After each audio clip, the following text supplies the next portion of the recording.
நான் எப்படி பழனிசாமி ஏற்றுக்கொள்ள முடியும்? ஏன்னா யாருக்கு உங்களுக்கெல்லாம் ஊடகத்தில் உள்ளவங்களுக்குலாம் தெரியாதா? கூலித்தேவன் நினைவிடத்தில் நயினார் என்ன சொல்லியிருக்காரு? பழனிசாமி தான் எங்கள் கூட்டணி தலைவர், அவர் எடுக்கின்ற முடிவு தான் எங்கள் முடிவுன்னு பேசுறதுக்கு அப்புறம் அங்கு நாங்கள் இருக்க முடியுமா?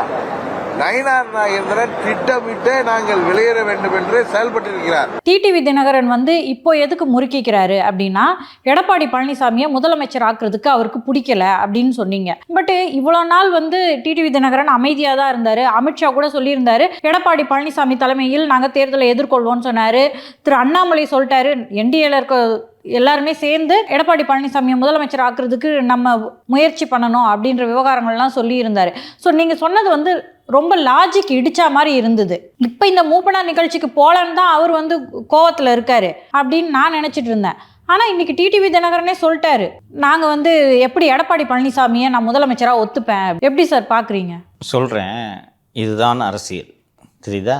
31/8 அன்று அரசியல் கிழமை எப்படி இருந்தது?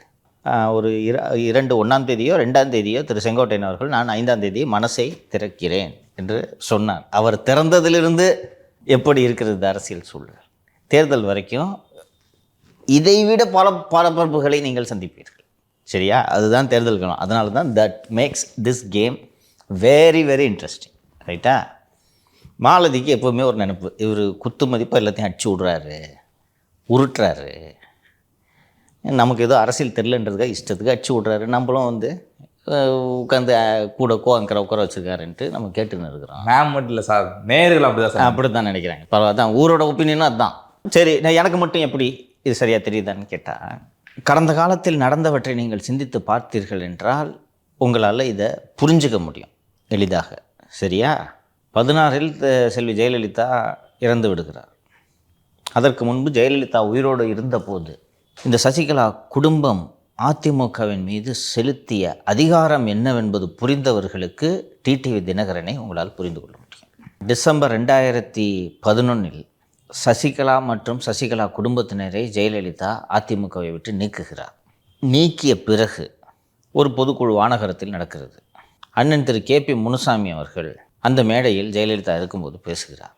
அம்மா, நான் உங்களுக்காக தான் கட்சியில் இருக்கிறோம், வேறு யாரையும் மதிக்க வேண்டும் என்ற அவசியம் எங்களுக்கு இல்லை.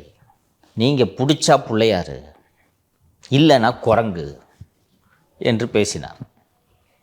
ஏப்ரல் 2011 விலக்கப்பட்ட தோழி மீண்டும் போயஸ் தோட்டத்துக்கு அழைக்கப்பட்டார். எங்கு போனார் என்றே தெரியவில்லை KP முனுசாமி. முதலில் கட்சி பதவி பறிக்கப்பட்டது. அதுதான் அந்த குடும்பத்தின் செல்வாக்கு. அவர்கள் வைத்தது தான் சட்டம். இது இந்த 91 அரசியலை பார்த்தவங்களுக்கு தெரியும், அதற்கு பின்பும் தெரியும். ஒவ்வொரு காலகட்டத்திலும் ஒருவர் அந்த குடும்பத்தில் அதிகாரம் பெறுவார். டிடிவி தினகரனுக்கு ஒரு பீரியடு, அப்போது ஒரு பெரியகுளத்தில் MP ஆக்கி மாநிலங்களவைக்கும் மாநிலங்களவை உறுப்பினர் இருந்தார் நினைவில் எனக்கு. பெரியகுளத்தில் அவருக்கு டிக்கெட்டு கொடுத்து அவருக்கு அதிகாரம் அளிக்கப்பட்டது. அவர் கிட்டத்தட்ட அரசையே அவர் நடத்துவார். டிடிவி தினகரன் இப்படி இது மாதிரி சோஃபாவில் உட்காந்துருப்பார்னா பழனிசாமி, தங்கமணி, வேலுமணி, நத்தம் விஸ்வநாதன், KP முனுசாமி, செம்மலை, அத்தனை பேரும் வரிசையாக நின்று டிடிவி தினகரன் சொல்லும் உத்தரவுகளை ஏற்றுக்கொள்வார்கள். இது 2017 வரை. சரி, பழனிசாமி எப்படி முதலமைச்சரானார்? கூவாத்தூரிலே ஒரு பக்கம் பன்னீர்செல்வத்தை நீ சிஎம் இருப்பான்ட்டு நள்ளிரவில் பதவியேற்பு செய்து வைக்கிறார்கள். அப்புறம் பன்னீர் லேசாக பிஜேபி பக்கம் போகிறாரு என்று இவர்களுக்கு தகவல் வருகிறது. பன்னீரும் பிஜேபியோடு நெருக்கமாகி கொண்டு இருக்கிறார்.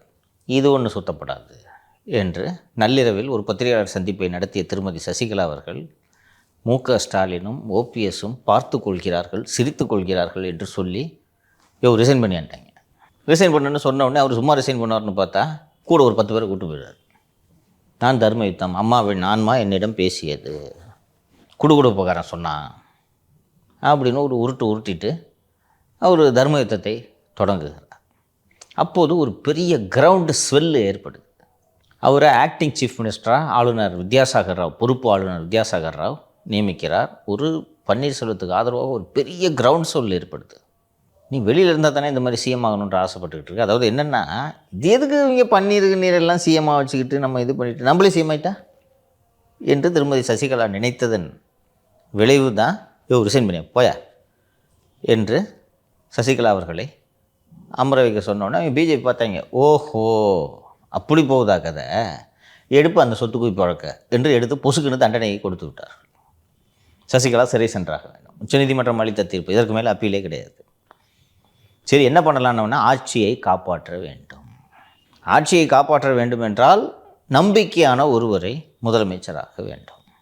பன்னீர் கிட்ட போச்சுன்னா பன்னீர் கட்சியை உடைக்கிறதுக்கு பிஜேபி கூட ஒரு நெருக்கமாயிட்டார். ஸோ என்ன பண்ணுறது, வாருங்கள் எல்லோரும் கூவாத்தூர் செல்வோம் என்று கூவாத்தூர் சென்று யாரை முதலமைச்சராக சின்னம்மா சென்றோன்னு, அப்போது சின்னம்மா டிடிவி தினகரன் எல்லாரும் இருந்து யாருப்பா உங்களில் பொறுப்பு முதலமைச்சராக இருப்பது என்று அவர்கள் ஒவ்வொருவரையாக அடையாளம் காணும்போது திரு செங்கோட்டையனை பொறுப்பு முதலமைச்சராக்கலாம் என்று அவர்கள் பார்க்குறது.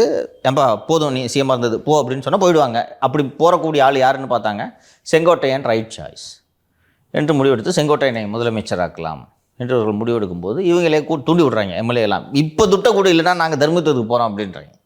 உடனே யாரால் உடனடியாக பணத்தை கொடுக்க முடியும் என்று அவர்கள் யோசிக்கும்போது நான் இருக்கிறேன் என்று திரு செல்வம்பாளையத்தை சேர்ந்த திரு பழனிசாமி வருகிறார். உங்களுக்கு அந்த வீடியோ இன்னும் சுற்றுகிறது, பார்த்துருப்பீர்கள்.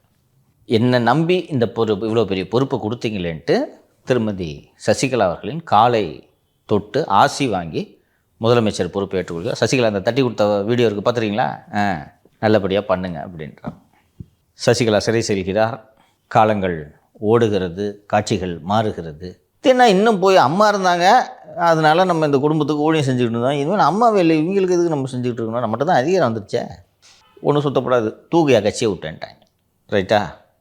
டிடிவி தினகரன் இவர்களெல்லாம் யார் என்பதை மறந்துருப்பாரா? இதுக்கு நடுவுலங்க சார், டிடிவி தினகரன் மேலே போடப்பட்ட வழக்க திரு இபிஎஸ் வாபஸ் வாங்கினாரு. இப்போ என்ன சார் சிக்கல்? வரேன். ஸோ இதுதான் பேக்ரவுண்டு. டிடிவி தினகரன் இப்படி பேசுவதற்கான பின்புலத்தை புரிந்து கொள்ள வேண்டும் என்பதற்காக தான் நான் இந்த கதையை செஞ்சேன். கிட்டத்தட்ட 30 ஆண்டு காலமாக இந்த குடும்பத்திற்கு அதிமுக என்ற கட்சியை ஊழியம் செய்து கொண்டு இருந்தது. சார் எனக்கு ஒன்றே ஒன்று புரியல, ஏன் சார் டிடிவி தினகரன் அவர்களையே போட்டுக்கலாம்ல சார் முதலமைச்சர்? கட்சியினர் ஏற்றுக்கொள்ள மாட்டார்களா? அப்ப எம்எல்ஏ தள்ளி வச்சிருந்தாங்க. அதுக்கு பிறகு கட்சியை கைப்பற்றலான்றதுக்காக தான் ஆர்கே நகர்ன்றது அதுக்குள்ளேயே உடஞ்சிருச்சு கட்சி. ஒரிஜினலாக சசிகலா இல்லைன்னா இன்னொன்று, சசிகலா டிடிவி தினகரனை நம்பணும்ல, தாயா புள்ளியாக இருந்தாலும் வாயம் வயிறு வேறு. அதான் திரு செங்கோட்டையன் நான் நம்பினாங்க, அவரால் அந்த டைமில் மொபைலைஸ் பண்ண முடியல. ரைட்டா? ஸோ இதுதான் பின்புலம். அப்படி இருக்கும்போது மாலதி கேட்ட கேள்விக்கு பதில், இவ்வளவு நாள் அமைதியாகத்தான் இருந்தார். ரைட்டா? ஏன் அமைதியாக இருந்தார்? அவரோட செல்வாக்கு அவ்வளோதான். சண்டை போடக்கூடிய தருணம் இது அல்ல. எடப்பாடி பழனிசாமி நான் ஏற்றுக்க மாட்டேன்னு சொன்னால் ஏற்றுக்கலாம் போய் அப்படின்றாங்க. அடுத்தது என்ன ஆப்ஷன் இருக்குது? எங்கே போக முடியும்? விஜய்ன்ற ஒரு கட்சியே இல்லைன்னு வச்சுக்கோங்க, எங்கே போக முடியும்? ஏப்ரல் 2025 அதிமுக பிஜேபி கூட்டணி ஏற்படுகிறது. அதற்கு பிறகு நடந்தவற்றை பார்ப்போம். ஏப்ரல், மே, ஜூன், ஜூலை, ஆகஸ்ட், செப்டம்பர், 5 மாதம். இந்த 5 மாதத்தில் டிடிவி தினகரன் ஓடு மீன் ஓட உருமீன் வரும் வரை காத்திருந்திருப்பார். ஸோ இப்போது தினகரனுக்கு ஒரு பேக்கிங் வேணும், சப்போர்ட் வேணும்.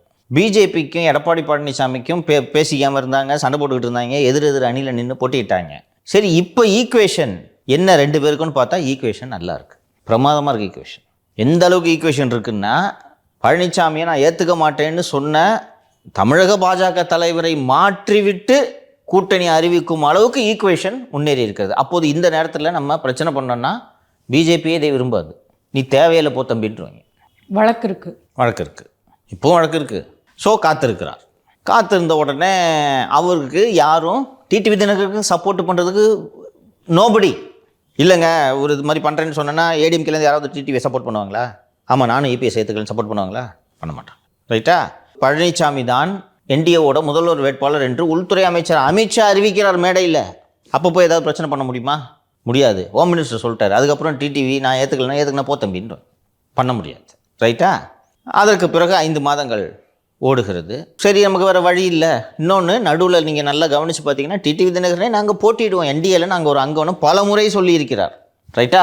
எடப்பாடி பழனிசாமி முதல்வர்ன்றதை வெளிப்படையாக சொல்லலையே தவிர, எடப்பாடி பழனிசாமி முதல்வர்ன்றதை அமித்ஷா சொல்லிட்டாரு. அப்போ நான் என்டிஏ கூட்டணியில் இருக்கிறேன்னா அவரை முதல்வராக ஏற்றுக்கிறேன் என்பது தான் பொருள். ஸோ இது இப்படியே போயிட்டுருக்கு. ஏதாவது செய்ய முடியுமா என்று பார்த்தால் எதுவுமே செய்ய முடியாது. சூழ்நிலை பழனிசாமிக்கு சாதகமாக இருக்கிறது. சரி, அப்படியே வெயிட் பண்ணிக்கிட்டே இருக்கும்போது தான் அண்ணாமலை என்ற ஆபத் பாந்தவன் வருகிறார். நான் உங்களுக்கு இளைப்பாறுதல் தருகிறேன் என்று அண்ணாமலை வருகிறார். அண்ணாமலை எப்போது வருகிறார்? நான் பழனிசாமியை ஏற்றுக்க மாட்டேங்க நான் சொல்லிக்கிட்டு இருக்கும்போது கூப்பிட்டு பழனிசாமி ஏற்றுக்கலன்னா உனக்கு கட்சியில் இடம் இல்லை, வெளில போ என்று பிஜேபி தலைமை சொல்லிய பிறகு வேறு வழி இல்லாமல் தனது பெருமை மற்றும் கர்வத்தை எல்லாம் விழுங்கிவிட்டு அண்ணன் எடப்பாடி பழனிசாமியை நான் முதல்வராக்குவேன் என்று அண்ணாமலை மேடையில் பேசுகிறார். பேசிய பிறகு அண்ணாமலையால் இதை பொறுத்து கொள்ளவே முடியவில்லை. ஃபஸ்ட்டு என் தலைவர் பதவியை பிடுங்க நீங்கள், அதுக்கடுத்து என் வாயால் நான் தற்குறின்னு சொன்ன நபரை அண்ணன் எடப்பாடி பழனிசாமி, அது மட்டும் இல்லாமல் அவர் முதல்வராக்க வேணும் வேறு சொல்கிறீங்க. இப்படி சொல்ல வச்சுட்டீங்க. இன்றைக்கி என்னால் சண்டை போட முடியாது. டிடிவி தினகரன் எப்படி சண்டை போட முடியாமல் இருந்தாரோ அது மாதிரி அண்ணாமலை இருக்கார். இன்றைக்கி என்னால் சண்டை போட முடியாது, பேச முடியாது. எனக்கு பதிலாக என் லேபர் ஒருத்தன் இருக்கான், அவனை சண்டை போட வைக்கிறேன் என்று டிடிவி தினகரனிடம் சொல்கிறார். டிடிவி தினகரன் என்ன மனநிலையில் இருக்கிறார் என்பதை நான் ஏற்கனவே சொல்லியிருந்தேன். இந்த கூவத்தூர் இந்த மேட்டர்லாம் சொல்லியிருந்தேன். நீங்கள் வெளில போகிறேன்னு சொல்லுங்கண்ணா, அப்போ என்ன ஆகும்? ஓஹோ, நயினார் நாகேந்திரன் வந்த பிறகு இந்த கூட்டணியில் விரிசல் ஏற்படுகிறது. அப்போ என்ன செய்ய வேண்டும்? பழையபடி அண்ணாமலையே தமிழ்நாடு பிஜேபிக்கு தலைவராக்கிடலாம். தலைவராக்கிட்டால் எல்லாம் ஸ்மூத்தாக இருக்கும். டிடிவி தினகரன் உள்ளே வந்துடுவார், ஓபிஎஸ் அவரோட தலைமையை ஏற்றுக்குவார். ஆனால் எடப்பாடி பழனிசாமி கூட்டணியை பிச்சுக்கிட்டு போயிடுவார். சார், நீங்கள் சொன்னீங்களே சார், நேற்று கூட சொன்னீங்க, இந்த டிடிவி தினகரன் அவர்கள் வந்து என்டிஏ கூட்டணியிலேருந்து விலகிறதுக்கு ஒரு முக்கிய காரணம் அண்ணாமலை அவர்கள் தான் அப்படின்னு சொல்லிட்டு, ஆனால் அவர் வந்து இன்றைக்கே சொல்லியிருக்காரு, அண்ணாமலை அவர்லாம் பின்னாடி யாரும் இல்லை, நீங்களாம் சும்மா சும்மா சொல்கிறீங்கன்ட்டு. அப்புறம் என்ன வெளிப்படையாக சொல்லுவார்? ஒத்துக்குவார் அதை? இப்போது இவர்களது என்னன்ட்டு நீங்கள் இன்றைக்கி இந்த டிடிவி தினகரனோட ப்ரெஸ் மீட் நீங்கள் பார்த்தீங்கன்னா அதில் ஒரு தெள்ள தெளிவாக சொல்லிவிடுகிறார். என்ன சொல்லிவிடுகிறார்? எடப்பாடி பழனிசாமியை முதல்வர் வேட்பாளர் அறிவித்த ஒரு கூட்டணியில் நாங்கள் எப்படி இருக்க முடியும்? துரோகத்துக்கு எதிராக தொடங்கப்பட்ட இயக்கம் தான் அம்மா மக்கள் முன்னேற்ற கழகம். எங்களோட கொள்கைக்கு நேர் எதிரானது. தற்கொலைக்கு சமம். தற்கொலைக்கு சமம். அப்போ என்ன கேட்குறாரு? பழனிசாமியை முதல்வர் வேட்பாளர் இல்லைன்னு அறிவிச்சிங்கன்னா யார் இருந்தாலும் எங்களுக்கு பரவாயில்லை. இதுதானே அண்ணாமலையோட நோக்கமும். இப்போ இவ்வளோ நாள் டிடிவி என்ன பேசிகிட்டு இருந்தாருன்னா, தனக்கு முக்கியத்துவம் கொடுக்கப்படல, எங்களுக்கு வந்து அந்த நிகழ்ச்சிக்கு அழைக்கப்படலை, என்டிஏ கூட்டணி கட்சிகள் இருக்க இடத்துல எங்களுக்கு முக்கியத்துவம் இல்லை, நாங்கள் இல்லை அப்படின்றது தான் சிக்கலாக இருந்துச்சு. இன்னைக்கு என்ன சொல்கிறாருன்னா, எடப்பாடி பழனிசாமியே முதலமைச்சர் வேட்பாளராக இருக்கக்கூடாதுன்னு சொல்கிறாரு. இப்போ இவ்வளோ நாள் வரைக்கும் எனக்கு என்ன பார்வை இருந்துச்சுன்னா, ஒருவேளை கூப்பிட்டு பேசுனாங்க, நீங்களும் என்டிஏ கூட்டணியில் இருக்கீங்கங்க அப்படின்னு சொல்லிட்டா எல்லாரும் ஒன்றாக இருப்பாங்க அப்படின்னு சொல்லிட்டு, இனிமேல் அப்படி சொன்னால் கூட நான் இருக்க மாட்டேங்க, எடப்பாடி பழனிசாமி முதலமைச்சர் வேட்பாளராக இருக்கிற வரைக்கும் அப்படின்ற மாதிரி அவரோட பேச்சு இருக்கே சார். சரி, இது அது அடுத்த கட்டமாக என்ன எப்படி போகும் சொல்லுங்கள். அவ்வளோதான். இதுக்கப்புறம் அவர் என்டிஏ கூட்டணியில் சேர மாட்டார். அண்ணன் விஜயோட கரங்களை வலுப்படுத்தலாம், இல்லாட்டி தனியாக நிற்கலாம், என்ன வேணாலும் செய்யலாம். என்டிஏ கூட்டணிக்கு அவர் போகிறது கிடையாது. சரி, என்டிஏ கூட்டணி ஒருவேளை எடப்பாடி பழனிசாமி முதல்வர் வேட்பாளர் இல்லைன்னு சொன்னால் அது எப்படி சொல்லுவாங்க?